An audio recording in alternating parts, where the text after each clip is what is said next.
세상에는 보지 말아야 할 진실이 있고 절대로 열지 말아야 할 판도라의 상자가 있습니다. 보안업체 세이프가드 시스템즈에서 15년.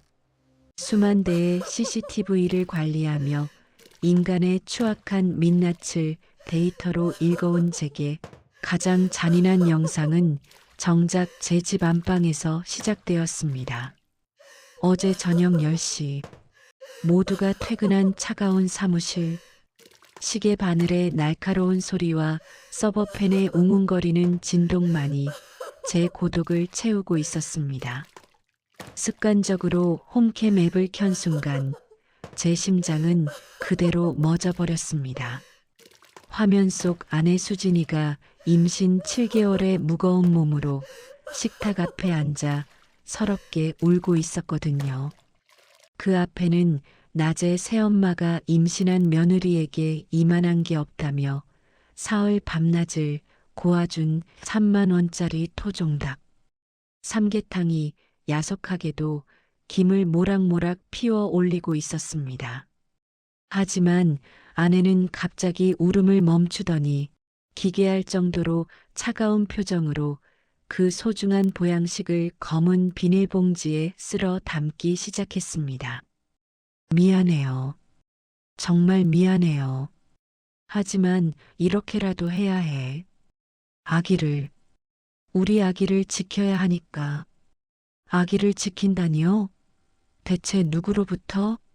설마 우리를 위해 매일 웃으며 요리하던 새엄마의 음식으로부터 말입니까? 수진이는 봉지를 꽉 쥔 채 현관으로 향했습니다.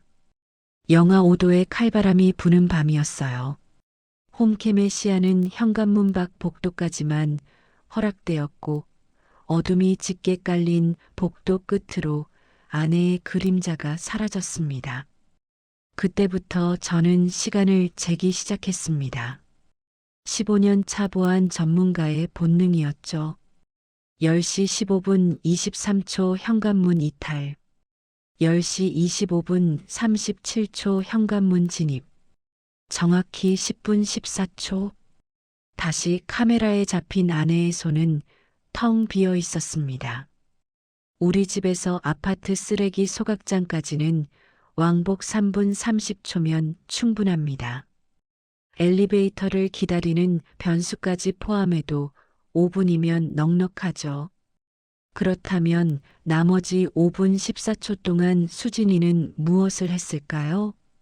영하 5도의 추위 속에서 임신 7개월인 아내가 아무 이유 없이 5분 14초를 밖에서 더 썼다? 그건 데이터상 우연일 수 없습니다. 그건 명확한 목적이 있었다는 뜻입니다. 그날 밤 저는 단 한숨도 자지 못했습니다. 눈을 감으면 그 기괴한 증발된 5분이 제 목을 죄어왔습니다. 아내는 정말 음식을 버린 걸까요? 아니면 누군가에게 전달한 걸까요? 만약 여러분도 이 미스터리 뒤에 숨겨진 끔찍한 진실이 궁금하시다면 지금 바로 구독 버튼을 눌러주세요. 이제부터 제가 들려드릴 이야기는 여러분이 상상하시는 그 어떤 상식보다 훨씬 더 충격적일 테니까요. 잠을 이루지 못하던 저는 10년 전 그날을 떠올렸습니다. 2014년 11월 15일. 제가 17층 건물에서 떨어진 날. 그때는 산업 스파이 추적 임무 중이었어요. 6개월간 쫓아온 끝에 드디어 결정적 증거를 잡은 상황에서 계단 난간이 부러지며 추락했습니다. 이제 끝이구나. 떨어지면서 머릿속을 스친 생각이었어요. 하지만 기적적으로 3층 건물 옥상의 대형 천막에 걸려 목숨은 건질 수 있었어요. 척추 압박 골절 3곳, 뇌진탕, 늑골 6개 골절, 내장 파열로 인한 대량 출혈. 5시간에 걸친 수술이 끝났을 때 제 주변에는 아무도 없었어요. 보호자는요? 간호사가 물었지만 대답할 사람이 없었습니다. 연고자 없음이라고 기록하겠습니다. 그때였어요. 복도 끝에서 작은 체구의 여성이 천천히 걸어오고 있었습니다. 간호조무사 박옥분, 지금의 새엄마였어요. 이 환자, 보호자가 없나요? 새엄마의 목소리에는 따뜻한 온기가 담겨 있었어요. 다른 간병인들이 말렸어요. 이런 환자 맡으면 손해예요. 가족들이 돈도 제대로 못 주고. 하지만 새엄마는 단호하게 말씀하셨어요. 그럼 제가 돌보겠습니다. 이 아이 얼굴 보세요. 아직 점잖아요. 분명히 할 일이 많이 남아있을 거예요. 중환자실로 옮겨진 첫날 새벽. 새엄마는 다른 누구보다 일찍 새벽 5시에 병원에 오셨어요. 진서가, 할머니 왔어. 의식 없는 저에게 마치 깨어있는 아들에게 하듯 말씀하시며 제 손을 따뜻하게 감싸주셨어요. 오늘도 좋은 하루가 될 거야. 할머니가 내 손발 좀 주물러 줄게. 7일째 되는 날, 제 상태가 급격히 악화됐어요. 폐혈증 초기 증상. 의료진이 긴급회의를 열었어요. 가족도 없는데 이런 고비용 치료를 계속할 필요가 있을까요? 그때 새엄마가 회의실 문을 벌컥 열고 들어오셨어요. 선생님들, 제발 포기하지 말아주세요. 새엄마가 의사들 앞에 무릎을 꿇으셨어요. 이 아이는 꼭 살아야 해요. 가방에서 통장을 꺼내셨어요. 제 적금 2천만 원입니다. 20년간 모은 전 재산이에요. 이걸로 부족하면 집이라도 팔겠습니다.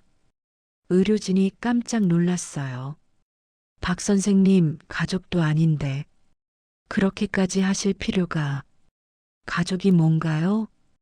피로만 연결된 게 가족인가요? 새엄마의 눈에서 진주 같은 눈물이 흘러내렸어요. 이 아이는 제가 살려야 할 아이예요. 그게 제 사명이에요. 10일째부터 진짜 기적 같은 일이 시작되었어요. 새엄마는 매일 4시간씩 제 온몸을 마사지해 주셨어요. 딱딱해진 제 근육을 맨손으로 매일 주무르시느라 새엄마의 손가락 끝이 빨갛게 부어오른 거예요. 12일째 아침 새엄마의 엄지손가락 손톱이 뿌리째 빠져버린 거예요.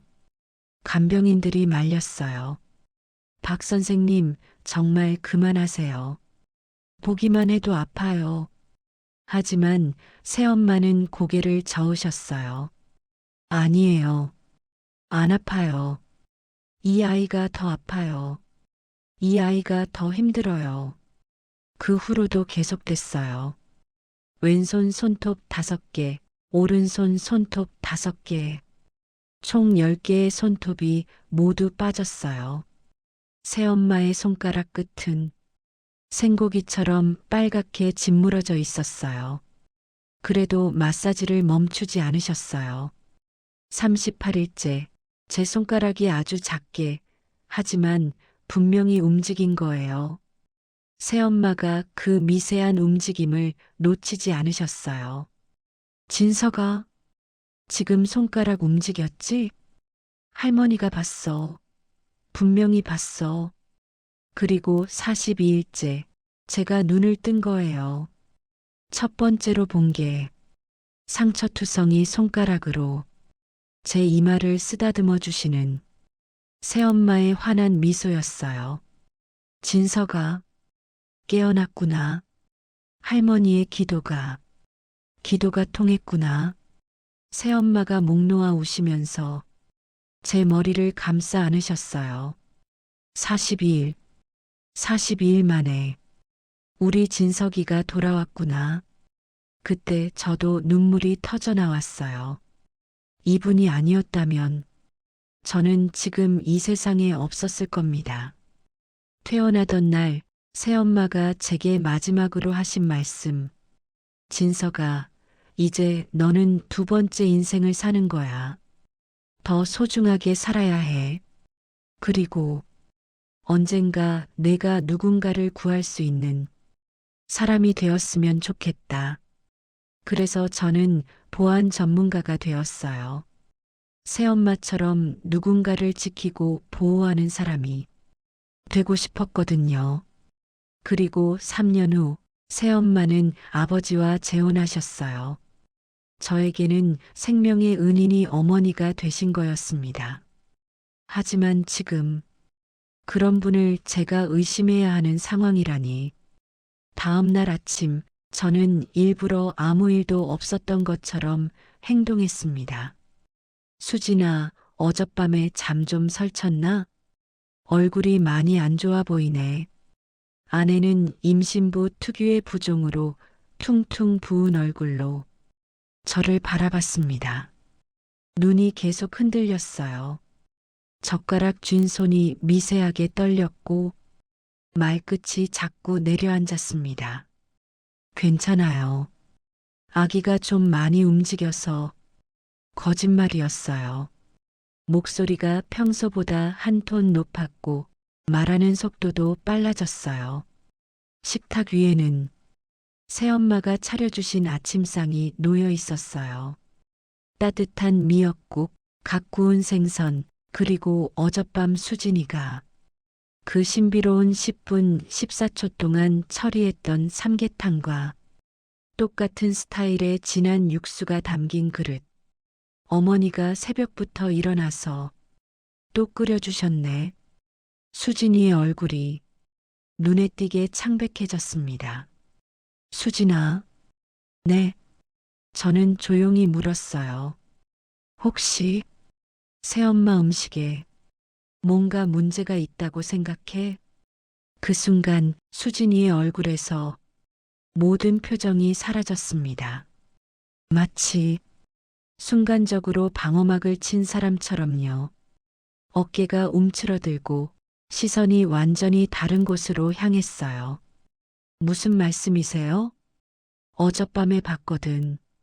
저는 차분하고 정확하게 말했어요. 삼계탕 가지고 나가는 거 10시 15분에 나가서 10시 25분에 들어왔어. 정확히 10분 14초. 수진이의 손에서 젓가락이 툭 떨어졌습니다. 오빠, 어떻게 아파트 쓰레기장까지는 왕복 3분 30초면 충분한데 나머지 6분 44초는 뭐 했어? 수진이가 완전히 무너졌어요. 눈물이 쏟아져 내렸어요.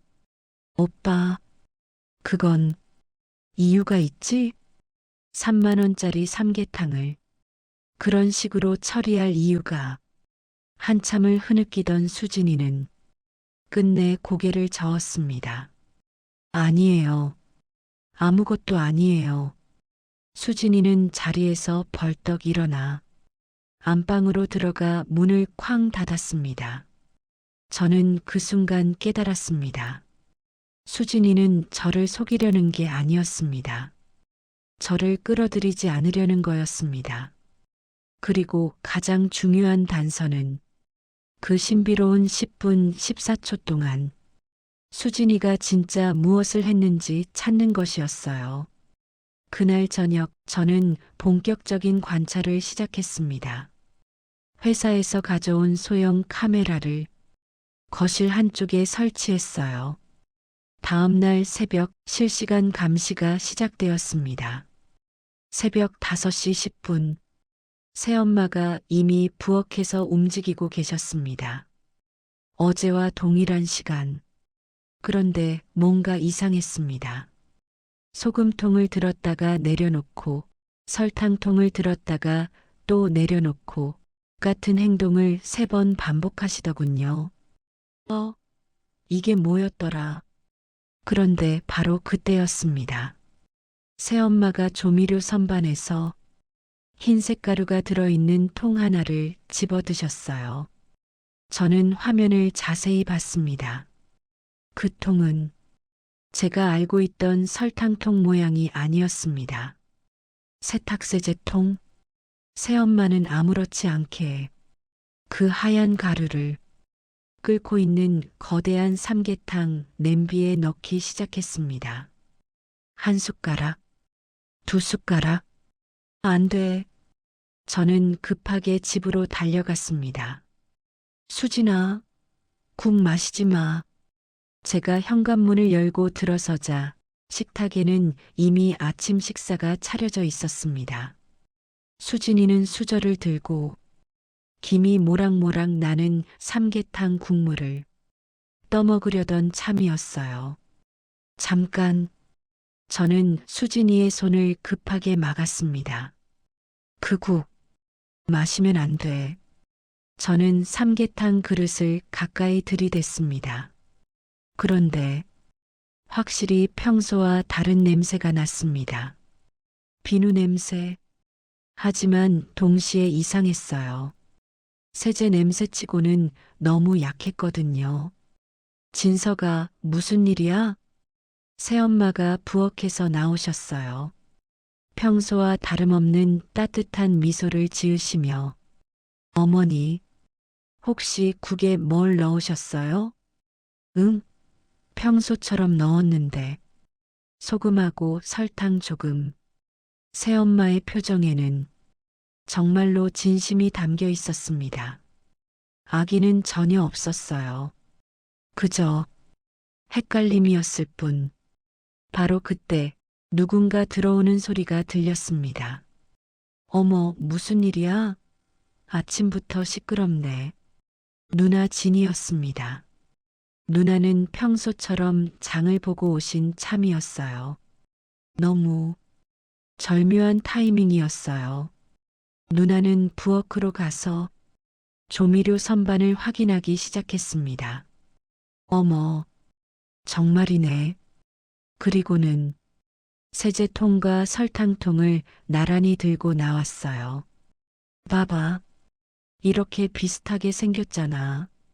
어머니가 헷갈리실 만하지.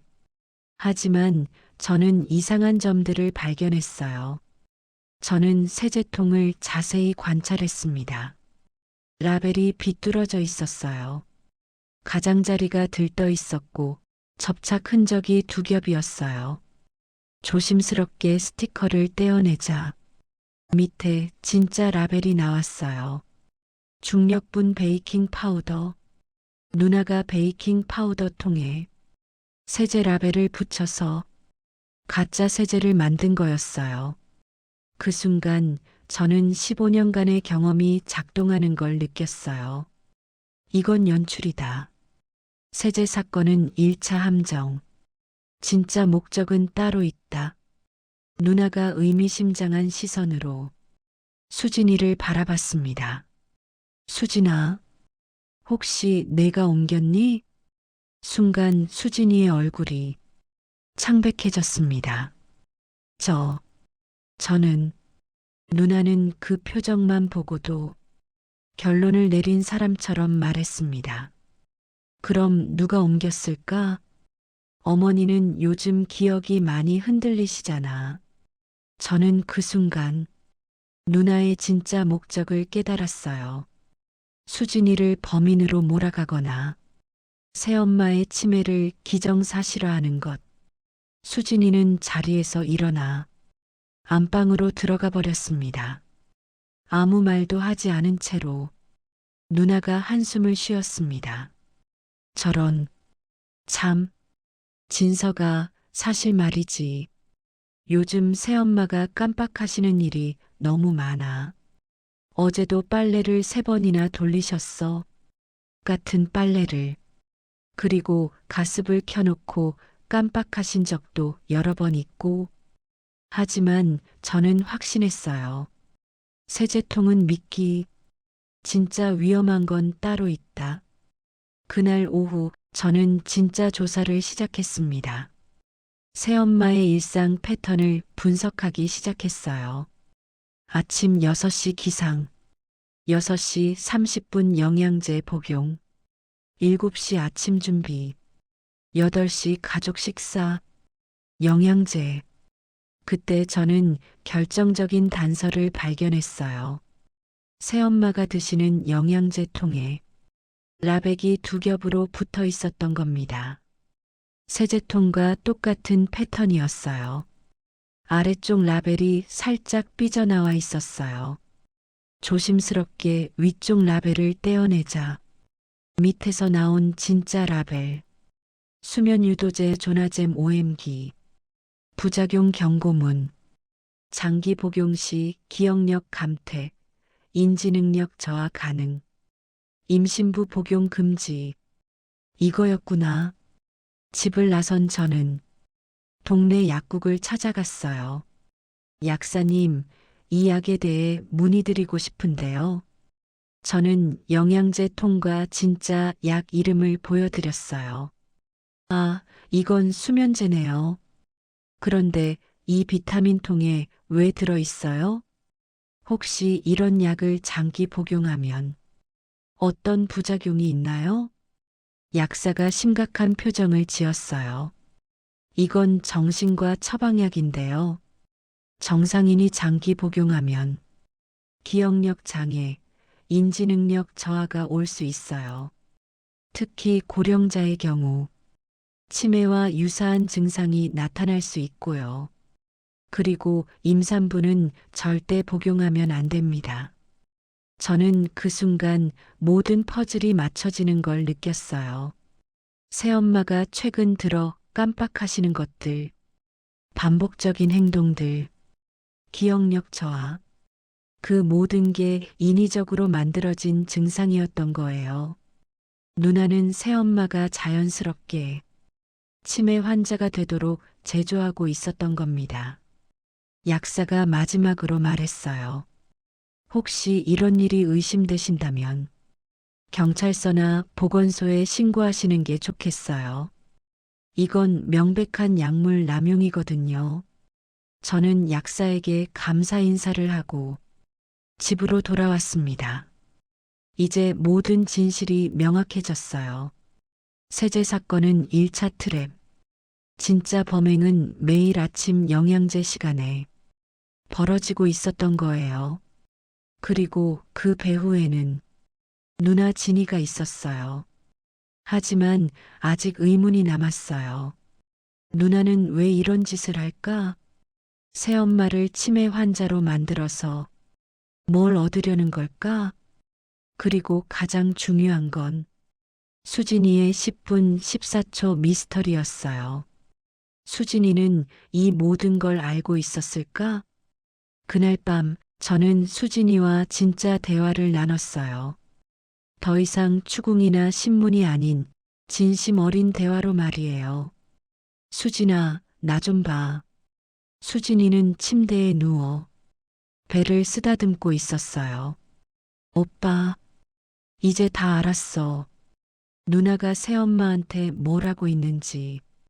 수진이의 눈이 크게 떠졌어요. 오빠가 뭘 안다는 거예요? 저는 약국에서 확인한 내용을 설명했어요. 새엄마가 드시는 건 비타민이 아니라 수면제였어.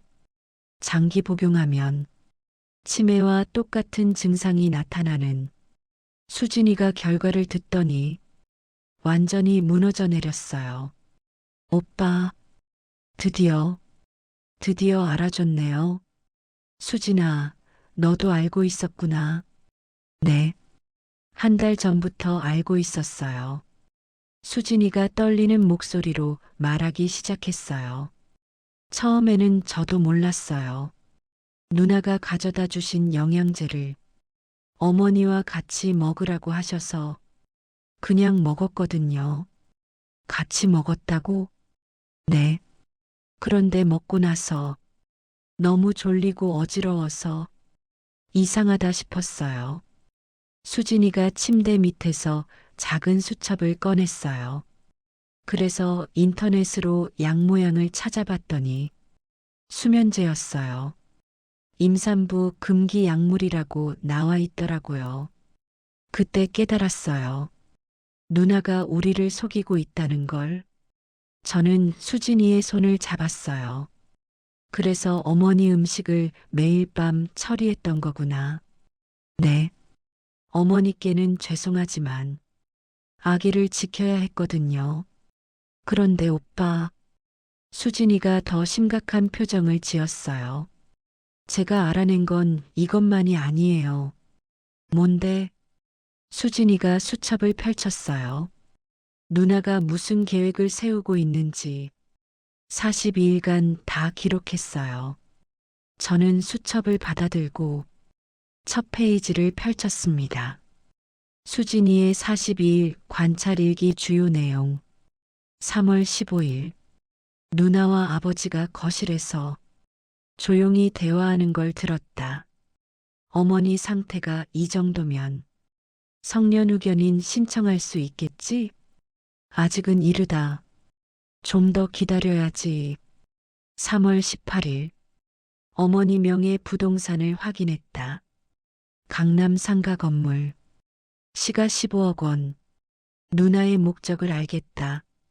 3월 25일. 누나가 나를 베란다로 불렀다. 수진아, 너 혹시 어머니 상태 이상하다고 생각 안 해? 어머니가 치매에 걸리면 재산 관리를 누가 해야 될까? 4월 1일.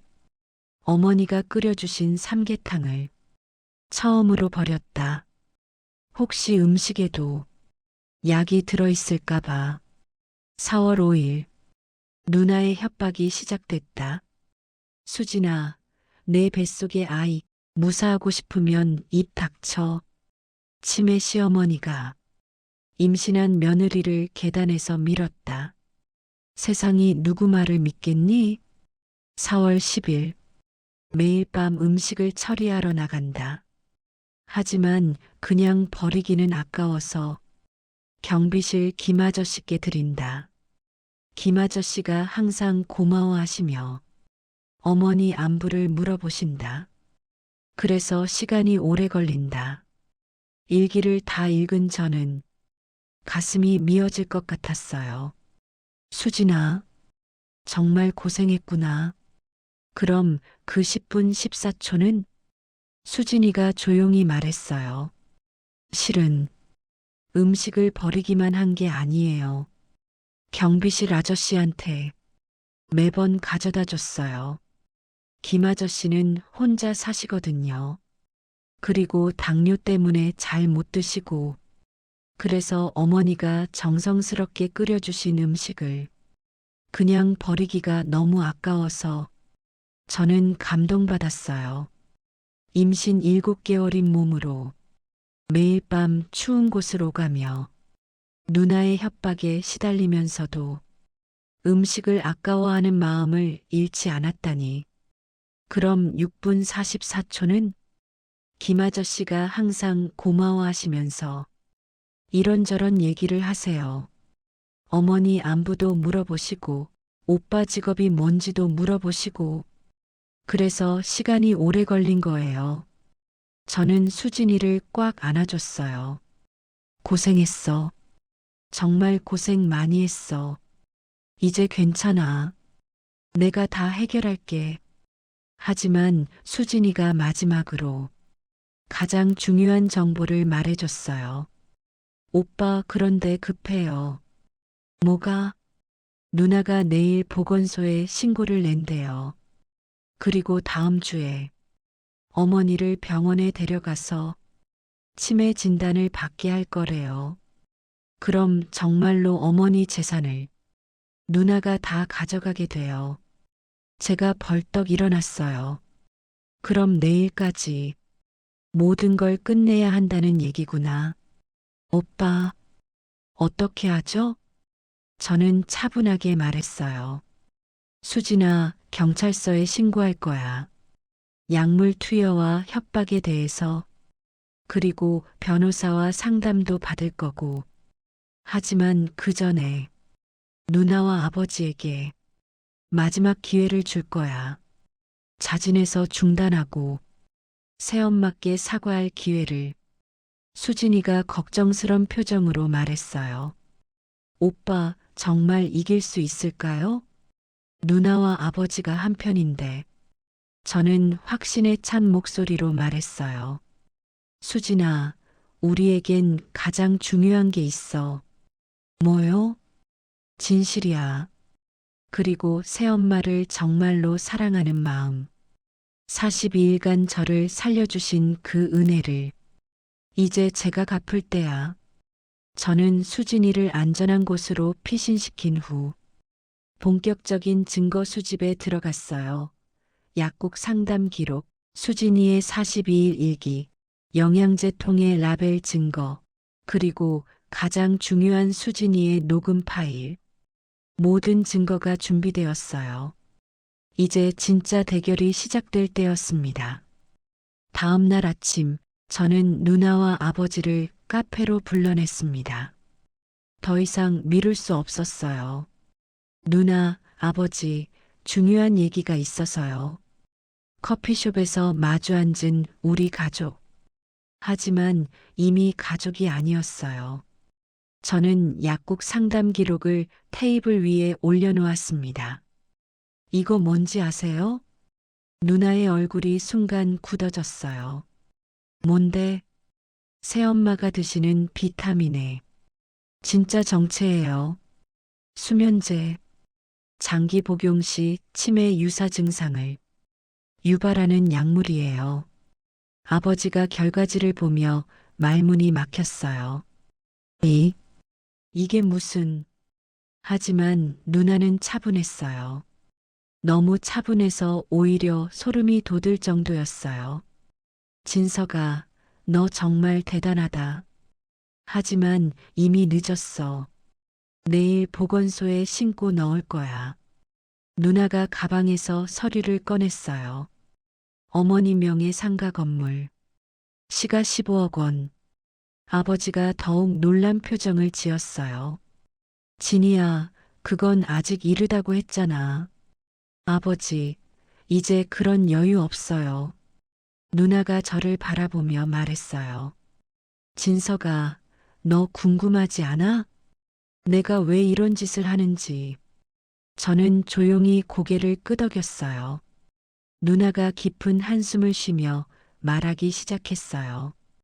1995년 겨울, 엄마가 돌아가신 그 해, 누나의 목소리에 깊은 상처가 묻어 있었어요. 난 고등학교 2학년이었어. 갑자기 집안의 맞이가 되어버린 거지. 아버지 기억해? 그때 뭐라고 했는지? 아버지가 고개를 떨구셨어요. 진이야, 이제 너는 어른이야. 동생 챙기고 집안일도 도와야지. 17살 여고생한테 엄마 역할을 하라고. 누나의 목소리가 점점 거칠어졌어요. 그때부터 난 매일 새벽 5시에 일어나서 진석이 도시락 싸고 빨래하고 청소하고 저녁 준비했어. 17살 아이가 친구들이 연애하고 놀 나이에 1996년 대학 입시철 담임 선생님이 서울대 추천해 주셨어. 진이는 충분히 갈 수 있어. 누나가 아버지를 째려보며 말했어요. 그때 아버지가 뭐라고 했는지 기억해? 여자가 무슨 대학이야. 어차피 시집 갈 건데. 그런 돈 있으면 진석이 학원비나 대주자. 제 가슴이 찢어질 것 같았어요. 그래서 난 공장에 들어갔어. 서울대 대신 하루 12시간씩 최저임금도 안 되는 돈 받으며 그 돈으로 진석이 과외비 내고 학원비 내고 대학 등록금 마련했어. 28년간 정말 힘들었어. 저는 할 말이 없었어요. 누나의 인생이 얼마나 처참했는지 이제야 알게 되었거든요. 하지만 동시에 분명한 한계도 있었어요. 누나, 그래도 새엄마는 무고해요. 누나 인생과는 전혀 상관없는 분이고, 그리고 새엄마는 제 생명의 은인이에요. 누나가 차가운 표정을 지었어요. 진서가 28년간 내가 희생한 게 얼마인지 15억 정도는 가져도 되지 않나?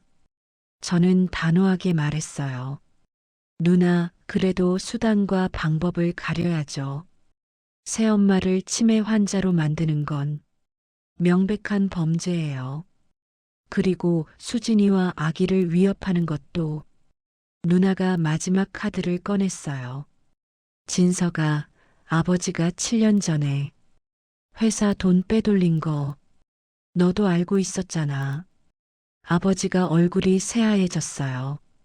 저는 고개를 끄덕였어요. 알고 있었어요.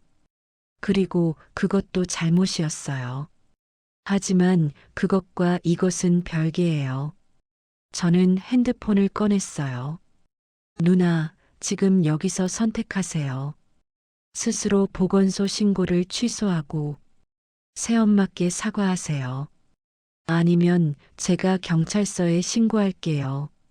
약물 투여와 협박에 대해서 누나가 한참을 고민하더니 말했어요.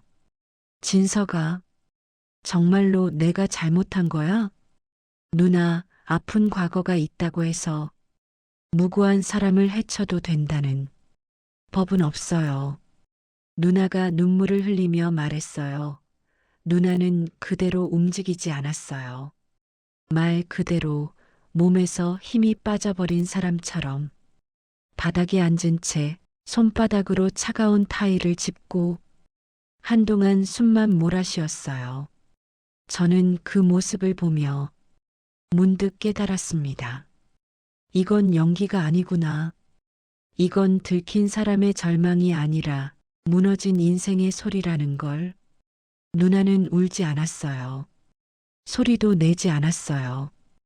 그저 멍하니 바닥만 바라봤습니다. 사람이 진짜 절망하면 울 힘조차 없다는 걸 그날 처음 알았습니다. 알았어. 내가 잘못했어. 하지만 진서가 28년간 정말 힘들었어. 저는 누나의 손을 잡으며 말했어요. 알아요, 누나. 하지만 이제부터는 다른 방법으로 살아요. 아버지가 처음으로 입을 여셨어요. 진이야, 미안하다. 아버지가 너무 못했다. 28년간 너한테만 희생을 강요했구나.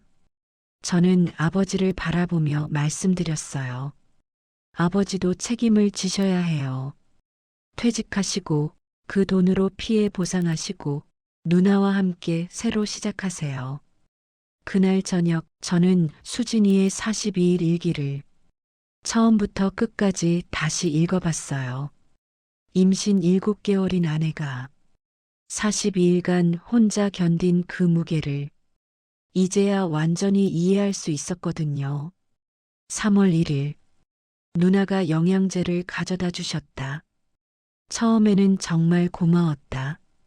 3월 5일 인터넷으로 검색해보니 수면제였다. 소름이 돋았다. 3월 15일 성년후견인 제도를 찾아봤다.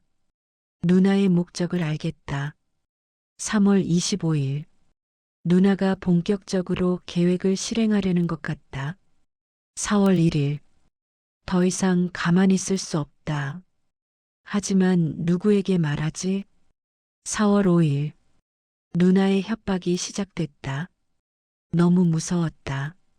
4월 10일 매일 밤 김아저씨께 음식을 드린다. 그래도 시간이 오래 걸린다. 4월 12일 어젯밤 오빠가 의심하기 시작했다. 어떻게 하지?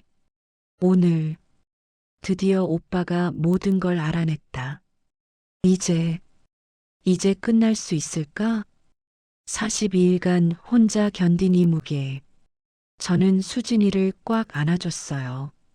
수진아, 정말 용감했어. 혼자서 이 모든 걸 버텨냈구나. 오빠, 정말 무서웠어요. 매일 밤 나갈 때마다 누나가 지켜보고 있는 건 아닌지, 그리고 아기가 걱정돼서 밤잠도 못 잤어요. 이제 괜찮아. 내가 다 해결했어. 수진이가 제 손을 잡으며 말했어요. 오빠, 정말 고마워요. 혼자서는 절대 못 버텼을 거예요. 그런데 왜 김 아저씨한테는 어떻게 설명하죠? 갑자기 음식이 안 온다고 하면 이상하게 생각하실 텐데 저는 웃으며 말했어요. 걱정 마. 앞으로는 새엄마가 직접 가져다 드리실 거야. 정상적으로. 그리고 김 아저씨한테도 모든 상황을 설명해서 이해받을 거고. 그날 밤 저희는 경비실로 갔어요. 아저씨, 안녕하세요. 진석 씨, 그리고 수진 씨도 김 아저씨가 반갑게 맞아주셨어요. 아저씨, 사실 말씀드릴 게 있어서요. 저는 모든 상황을 설명했어요. 누나의 약물 투여, 수진이의 42일간 고생, 그리고 앞으로의 계획까지. 김 아저씨가 깜짝 놀라셨어요. 그럼 수진 씨가 그동안 그런 고생을 하셨구나. 네, 아저씨. 그런데 음식을 그냥 버리기가 아까워서 아저씨께 드린 거였어요. 김 아저씨가 감동하시며 말씀하셨어요. 고마워요, 수진 씨. 정말 마음씨가 고운 분이네요. 그런데 이제 어떻게 되는 거죠? 저는 웃으며 대답했어요. 앞으로는 새엄마가 정상적으로 회복되시면 직접 음식을 가져다 드릴 거예요. 그리고 수진이는 임신 관리에만 집중하고요. 김 아저씨가 고개를 끄덕이셨어요. 그럼 다행이네요. 수진 씨, 정말 고생하셨어요. 집으로 돌아오는 길에 수진이가 말했어요. 오빠, 이제 정말 끝난 거죠? 응. 누나도 사과했고, 새엄마도 회복되실 거야. 그리고 우리 아기도 안전하게 태어날 거고, 수진이가 배를 쓰다듬으며 말했어요. 우리 아기 엄마가 정말 힘들게 지켰어. 건강하게 태어나야 해. 저는 수진이의 배에 손을 올리며 말했어요. 우리 아기 엄마가 얼마나 용감한지 나중에 꼭 알려줄게. 그리고 할머니가 얼마나 좋은 분인지도. 다음 날 저는 먼저 변호사 사무실을 찾아갔어요. 변호사님, 상담받고 싶은 일이 있어서요. 저는 모든 상황을 설명했어요. 누나의 약물 투여, 새엄마의 피해, 수진이의 협박, 그리고 재산 탈취 시도까지. 변호사가 심각한 표정으로 말했어요. 이건 명백한 범죄입니다. 약물 투여, 협박, 사기 미수까지. 하지만 가족 간의 일이니 신중하게 접근하셔야 해요. 일단 피해자인 어머니의 병원 진단을 받으시고 모든 증거를 정리하신 다음 경찰서에 신고하는 게 좋겠습니다. 변호사가 구체적인 방법을 설명해 주셨어요. 먼저 어머니를 병원에 모시고 가서 약물 중독 여부를 확인받으세요. 그리고 혈액 검사와 소변 검사로 수면제 잔여 성분을 확인하고요. 부인의 녹음 파일과 일기장도 중요한 증거가 됩니다. 저는 변호사와 함께 체계적인 계획을 세웠어요. 1단계 새엄마 병원 진단, 2단계 증거 정리 및 보존, 3단계 경찰 신고, 4단계 법적 절차 진행. 그날 오후 저는 새엄마를 모시고 병원에 갔어요. 어머니, 건강검진 받으러 가요. 갑자기 왜? 어디 아픈 데라도 있니? 네, 최근에 기억력이 좀 떨어지신 것 같아서 정확한 진단을 받아보시는 게 좋을 것 같아요. 병원에서 종합적인 검사를 받았어요. 혈액 검사, 소변 검사, 뇌 MRI, 인지 능력 검사. 2시간 후 의사가 결과를 설명해 주셨어요. 혈액에서 졸피뎀 성분이 검출됐습니다. 장기간 복용한 흔적이 보여요. 하지만 다행히 뇌에는 큰 손상이 없고 약물을 중단하시면 대부분 회복 가능합니다. 인위적인 약물 투여로 보이는데 혹시 누가 드린 약이 있나요? 저는 의사에게 상황을 설명했어요. 의사가 진단서를 작성해 주셨어요. 약물 유발성 인지기능 장애, 외부 약물 투여에 의한 일시적 기억 장애. 그날 저녁 모든 증거를 정리했어요. 1. 병원 진단서. 2. 혈액 검사 결과. 3. 가짜 라벨 붙은 영양제통. 4. 수진이의 42일 일기. 5. 누나 협박 녹음 파일. 6. 약국 상담 기록. 모든 것이 준비되었어요. 그런데 그때 누나에게서 전화가 왔어요. 진서가 내가 보건소 신고 취소했어. 정말요? 응. 그리고 어머니께 사과하고 싶어. 저는 잠시 고민했어요. 누나가 정말 뉘우치고 있는 걸까? 아니면 또 다른 계획이 있는 걸까? 하지만 저는 마지막 기회를 주기로 했어요. 좋아요, 누나.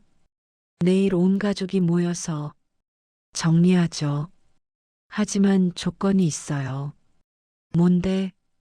새엄마께 진심으로 사과하시고 앞으로 이런 일이 없다는 약속을 하세요. 그리고 아버지도 함께 책임을 지셔야 해요. 누나가 한참을 고민하더니 말했어요. 알겠어. 그렇게 할게. 하지만 저는 만약을 대비해서 모든 증거를 경찰서에 제출했어요. 경찰관님, 일단 증거는 접수해 두시고 내일 가족회의 결과를 보고 정식 수사를 결정하겠습니다. 경찰관이 고개를 끄덕였어요. 좋습니다. 하지만 약물 투여는 명백한 범죄이니까 문제가 재발하면 즉시 연락하세요. 그날 밤 저는 새엄마와 대화를 나눴어요. 어머니, 내일 중요한 얘기가 있을 거예요. 무슨 얘기니? 누나가 어머니께 사과할 일이 있어서요. 새엄마가 의아한 표정을 지으셨어요. 진이가 무슨 일인데? 저는 조심스럽게 설명했어요. 어머니가 최근에 기억력이 떨어지신 게 자연스러운 노화가 아니었어요. 누군가 어머니께 잘못된 약을 드린 거였어요. 새엄마가 깜짝 놀라셨어요. 그럼 내가 자꾸 깜빡하는 게 내 약물 때문이었어요. 이제 회복되실 거예요. 그런데 누가 그런 짓을 저는 힘들게 말했어요. 누나였어요, 어머니. 새엄마가 완전히 충격받으셨어요. 진이가? 네. 하지만 내일 직접 사과하실 거예요. 어머니, 용서하기 어려우시겠지만 한 번만 기회를 주시겠어요? 새엄마가 한참을 고민하시더니 말씀하셨어요. 진서가 사람이 그런 짓을 어떻게 할 수 있니? 저도 이해할 수 없어요. 하지만 가족이니까 마지막 기회는 줘야 하지 않을까요? 새엄마가 깊은 한숨을 쉬시며 말씀하셨어요. 알겠다. 내일 들어보자. 하지만 동시에 저는 알고 있었어요. 이건 쉽게 끝날 일이 아니라는 걸. 새엄마가 쉽게 용서하실 분이 아니고 누나도 진짜 뉘우치고 있는지 확실하지 않다는 걸. 그래서 저는 모든 준비를 마쳤어요. 합법적인 모든 절차를 밟아서 내일은 진짜 결정적인 날이 될 거였어요. 만약 이 긴박한 이야기가 궁금하시다면 지금 바로 좋아요 버튼을 눌러주세요. 그리고 다음 편에서는 모든 진실이 밝혀지고 가족의 진짜 의미를 찾아가는 감동적인 결말을 보실 수 있습니다. 2024년 4월 13일 오후 2시 운명의 그날이 왔습니다. 저는 온 가족이 모이는 자리를 마련했어요. 새엄마, 아버지, 누나, 그리고 저. 수진이는 안전한 회사 게스트하우스에 있었고, 저는 합법적인 모든 증거를 준비해 왔어요. 거실 테이블 위에는 여러 개의 서류 봉투가 놓여 있었습니다. 새엄마가 걱정스런 표정으로 물어보셨어요. 진서가 갑자기 왜 이렇게 모이자고 했니? 저는 차분하게 대답했어요. 어머니, 중요한 얘기가 있어서요. 누나가 불안한 기색을 보이며 말했어요. 진서가 무슨 쇼를 하려는 거야? 쇼가 아니라 진실이에요. 저는 첫 번째 봉투를 열었습니다. 이건 누나가 새엄마께 드린 비타민의 성분 확인서입니다. 새엄마가 놀란 표정을 지으셨어요. 비타민을 왜 확인했니? 어머니, 그건 비타민이 아니었어요. 수면제와 혈압약이었습니다. 저는 약국에서 받은 성분 조회 결과를 새엄마께 보여드렸어요. 장기 복용 시 인위적인 치매 증상을 유발하는 약물 조합이에요. 새엄마의 얼굴이 창백해지셨어요. 그럼 내가 자꾸 깜빡하는 게 네, 모두 약물 때문이었어요. 자연스러운 노화가 아니라 의도적인 중독이었어요. 누나가 벌떡 일어나며 소리쳤어요. 진서가 지금 뭐라는 거야? 진실을 말하고 있어요, 누나. 저는 두 번째 봉투를 열었습니다. 이건 신용정보원에서 발급받은 누나의 부채 현황이에요. 총 9억 8천만 원. 채권자들의 최종 통보일이 오늘로부터 3일 후고요. 누나의 얼굴이 완전히 굳어졌어요. 그래서 누나가 그렇게 급하게 새엄마를 치매 환자로 만들려고 했던 거죠. 성년후견인이 되어서 15억짜리 상가 건물을 처분하려고 아버지가 충격받은 표정으로 말씀하셨어요. 진이야, 설마 정말로? 누나가 마지막 발악을 했어요. 아버지, 진석이 말 믿지 마세요.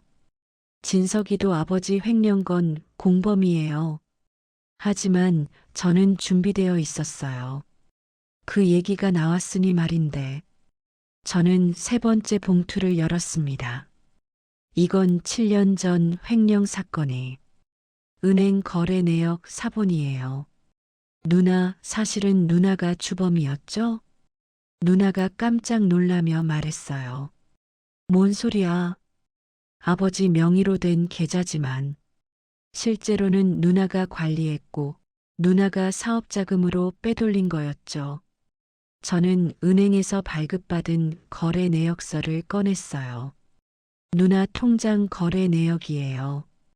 횡령 당일 3억이 입금되고 바로 다음 날 누나 사업자 통장으로 이체됐어요. 아버지가 완전히 놀라셨어요. 진이야, 그럼 너가 누나가 완전히 무너지며 말했어요. 아버지가 도장을 찍어줬잖아요. 그때 누나가 뭐라고 했는지 증인이 있어요. 저는 그때 현장에 있었던 회사 직원의 진술서를 꺼냈어요. 급한 투자건이니 며칠만 빌려달라. 곧 갚겠다. 혹시 문제되면 아버지는 모른다고 하자. 라고 누나가 말했다고 증언했어요. 새엄마가 경악하시며 말씀하셨어요. 그럼 그때 해고된 그 직원은 무고한 사람이었어요. 누나가 자기 범죄를 숨기려고 다른 사람을 희생양으로 만든 거였어요. 저는 네 번째 봉투를 열었습니다. 이건 수진이가 42일간 기록한 누나의 협박 일지예요. 수진이가 임신 7개월인 몸으로 매일 밤 음식을 처리하면서도 모든 걸 기록했어요. 새엄마가 수진이 일기를 읽으시며 눈물을 흘리기 시작하셨어요. 수진이가 이런 고생을, 그리고 이건, 저는 수진이가 핸드폰으로 녹음한 파일을 재생했어요. 수진아, 내 뱃속의 아이, 무사하고 싶으면 입 닥쳐. 치매 시어머니가 임신한 며느리를 계단에서 밀었다. 세상이 누구 말을 믿겠니? 새엄마가 완전히 분노하시며 누나를 바라보셨어요. 진이야, 어떻게 임신한 며느리를 그렇게 위협할 수 있니? 누나가 완전히 절망하며 바닥에 주저앉았어요. 누나는 그대로 움직이지 않았어요. 말 그대로 몸에서 힘이 빠져버린 사람처럼 바닥에 앉은 채 손바닥으로 차가운 타일을 짚고 한동안 숨만 몰아쉬었어요. 저는 그 모습을 보며 문득 깨달았습니다. 이건 연기가 아니구나. 이건 들킨 사람의 절망이 아니라 무너진 인생의 소리라는 걸. 누나는 울지 않았어요. 소리도 내지 않았어요. 그저 멍하니 바닥만 바라봤습니다. 사람이 진짜 절망하면 울 힘조차 없다는 걸 그날 처음 알았습니다. 다 끝났구나. 그때 저는 마지막 봉투를 꺼냈어요. 누나, 마지막으로 하고 싶은 말이 있어요. 누나가 고개를 들었어요. 저는 변호사와 상담한 내용이 적힌 서류를 보여줬어요. 변호사와 상담했어요.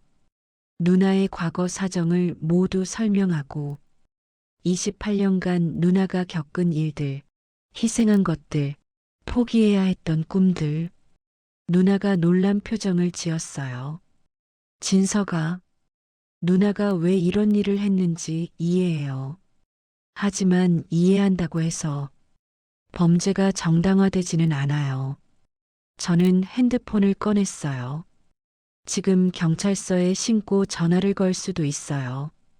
하지만 선택권을 누나에게 줄게요. 스스로 자수하세요. 그리고 새엄마께 진심으로 사과하세요. 그럼 저도 변호사를 통해 최대한 선처를 요청할게요. 누나가 한참을 고민하더니 말했어요. 진서가, 정말로 내가 잘못한 거야? 누나, 새엄마는 28년 전 누나의 아픔과 전혀 상관없는 분이에요. 그리고 수진이와 뱃속 아기도 아픈 과거가 있다고 해서 무고한 사람을 해쳐도 된다는 법은 없어요. 누나가 눈물을 흘리며 말했어요. 알았어.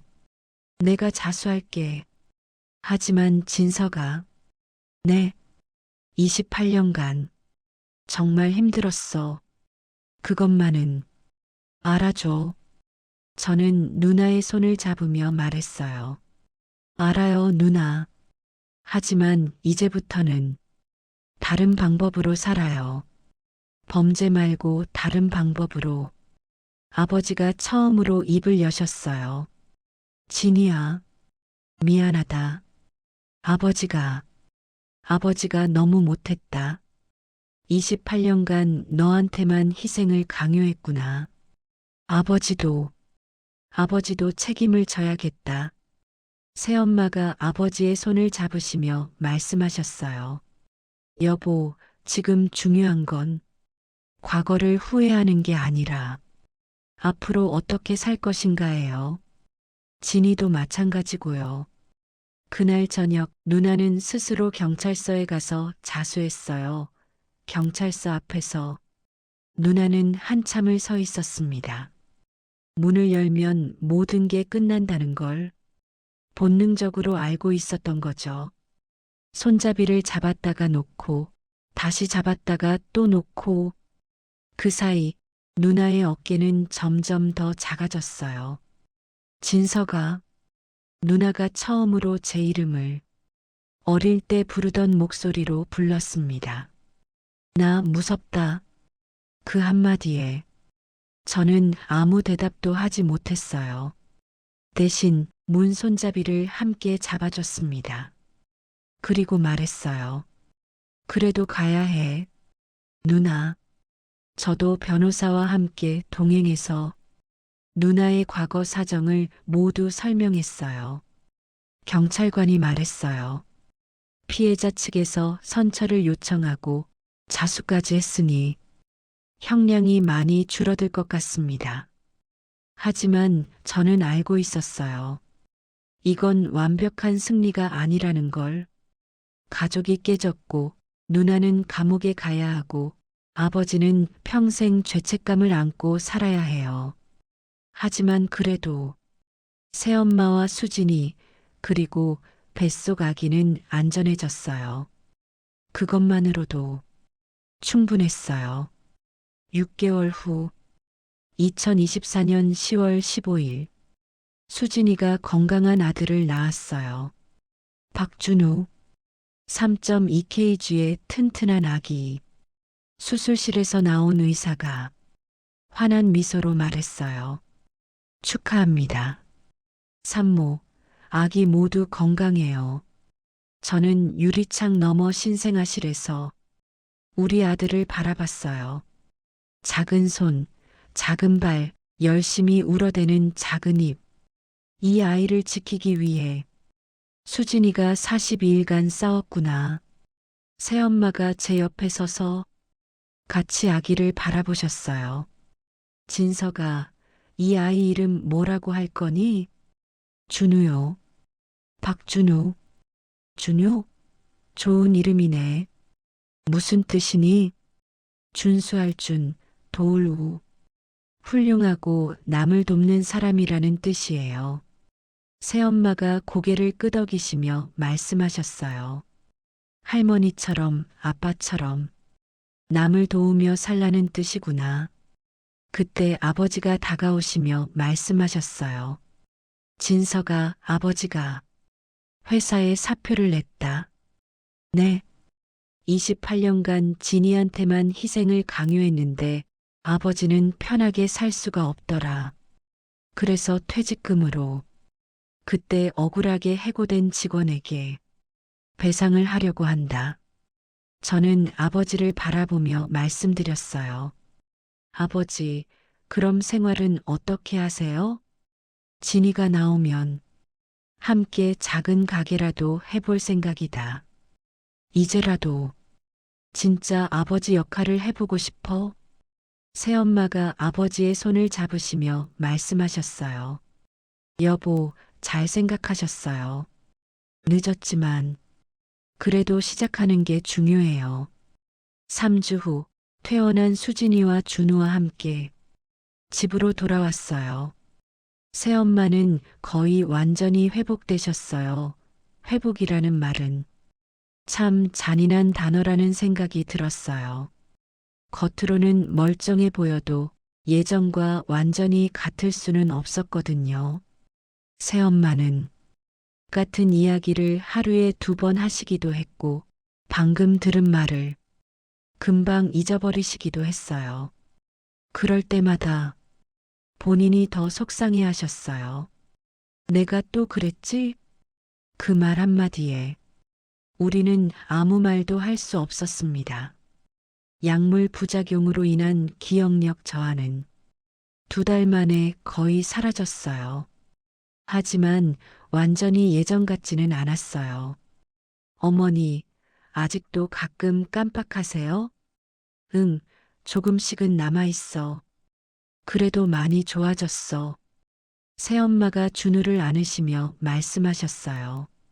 우리 준우야 할머니가 온전하지 못해서 미안하다. 그래도 할머니가 너를 정말 많이 사랑한다. 수진이가 새엄마의 손을 잡으며 말했어요. 어머니, 온전하지 못한 게 아니에요.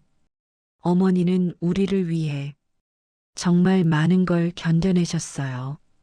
그리고 지금도 가장 따뜻한 할머니세요. 1년 후 2025년 10월 누나가 출소했어요. 형량이 많이 줄어들어서 1년 6개월 만에 나올 수 있었어요.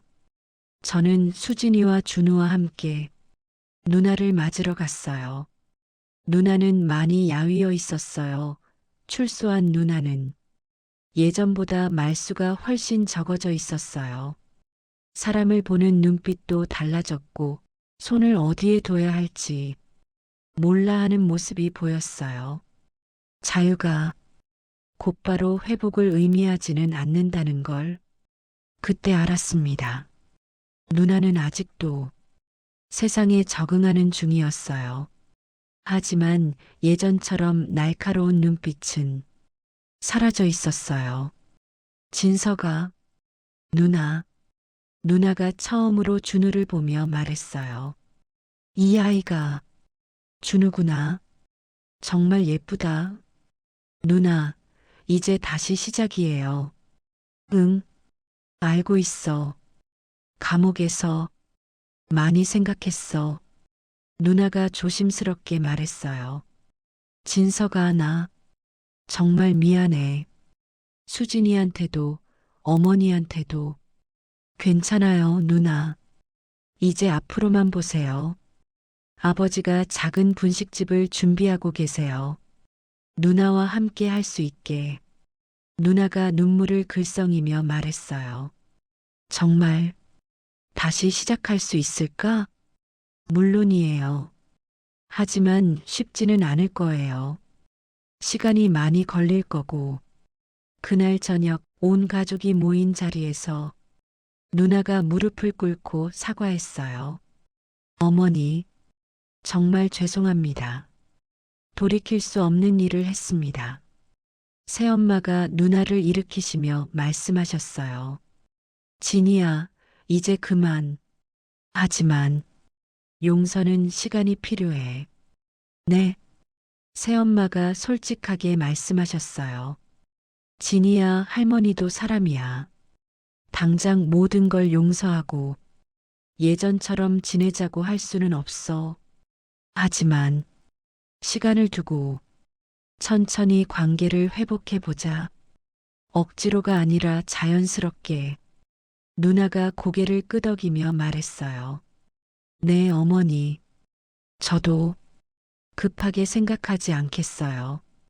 평생에 걸쳐서라도 신뢰를 되찾겠습니다. 그 순간 준우가 옹알옹알하며 누나를 향해 손을 뻗었어요. 준우가 고모를 좋아하나 보네. 누나가 조심스럽게 준우를 보며 말했어요. 준우야, 고모는 너에게 좋은 고모가 되려고 정말 노력할게. 그리고 할머니께도 진짜 딸이 되려고 노력할게. 2년 후 2027년 10월 3살이 된 준우는 이제 새엄마를 할매라고 부르며 하루 종일 따라다녀요. 새엄마는 준우와 함께 있을 때가 가장 행복해 보이세요. 진서가 이 아이 때문에 내가 더 건강해지는 것 같아. 누나는 아버지와 함께 작은 분식집을 운영해요. 준우네 분식이라는 이름으로. 처음에는 어색했지만 이제는 조금씩 가족 같은 분위기가 나요. 하지만 여전히 완전하지는 않아요. 새엄마와 누나 사이에는 아직도 어색함이 남아있고 새엄마의 기억력도 완전히 회복되지는 않았어요. 하지만 그래도 우리는 함께 노력하고 있어요. 완벽한 가족이 아니라 노력하는 가족으로. 어젯밤 준우가 처음으로 완전한 문장을 말했어요. 할매 좋아. 아빠 고마워. 엄마 사랑해. 그 순간 우리 모두 눈물이 났어요. 이 작은 아이가 우리 가족을 하나로 만든 거구나. 수진이가 제 손을 잡으며 말했어요. 오빠, 정말 여기까지 오느라 힘들었죠? 응. 하지만 후회는 없어. 완벽한 승리는 아니었지만 지켜야 할 사람들은 지켰으니까. 그리고 저는 새엄마를 바라보며 말했어요. 새엄마의 42일간 희생이 결국 이 모든 행복으로 이어졌어. 그것만으로도 충분해. 새엄마가 준우를 안으시며 말씀하셨어요. 진서가 42일간 너를 살린 건 너 하나만을 위한 게 아니었구나. 이 모든 가족을 위한 거였어. 수진이도, 준우도, 심지어 진이까지 모두 연결되어 있었구나. 저는 깊이 고개를 끄덕였어요. 맞아요. 그래서 저는 매일 밤 준우에게 말해줘요. 할머니가 얼마나 대단한 분인지, 엄마가 얼마나 용감한 분인지, 그리고 너는 정말 많은 사람들의 사랑으로 태어난 아이라고. 준우는 아직 다 이해하지 못하지만 진지하게 듣고 있어요. 언젠가 이 아이가 커서 이 이야기를 완전히 이해하게 되면 진짜 가족의 의미가 피가 아니라 사랑과 희생이라는 걸 마음 깊이 새기게 될 거예요. 그리고 그 사랑을 또 다른 누군가에게 전해주겠죠. 에필로그 완벽하지 않은 평화. 지금도 우리 가족은 완전하지 않습니다. 새엄마는 가끔 깜빡하시고 누나와는 아직도 어색할 때가 있고 아버지는 여전히 죄책감에 시달리세요. 하지만 우리는 포기하지 않아요. 완벽한 가족이 되려고 하는 대신 서로를 이해하려고 노력해요. 때로는 갈등도 있고 상처를 주고받기도 하지만 그래도 함께 극복해 나가요. 왜냐하면 우리는 알고 있거든요. 진짜 가족이란 완벽한 사람들의 모임이 아니라 불완전한 사람들이 서로를 위해 노력하는 것이라는 걸. 42일간의 기적, 10분 14초의 용기, 그리고 평생에 걸친 노력. 이것이 우리 가족의 이야기이고 아마도 모든 가족의 이야기일 거예요. 완벽하지 않지만 포기하지 않는 그런 사랑의 이야기. 완결. 진짜 승리는 완벽한 복수가 아니라 소중한 사람을 지켜내는 것이다. 그리고 진짜 가족은 완벽함이 아니라 용서와 노력으로 만들어진다.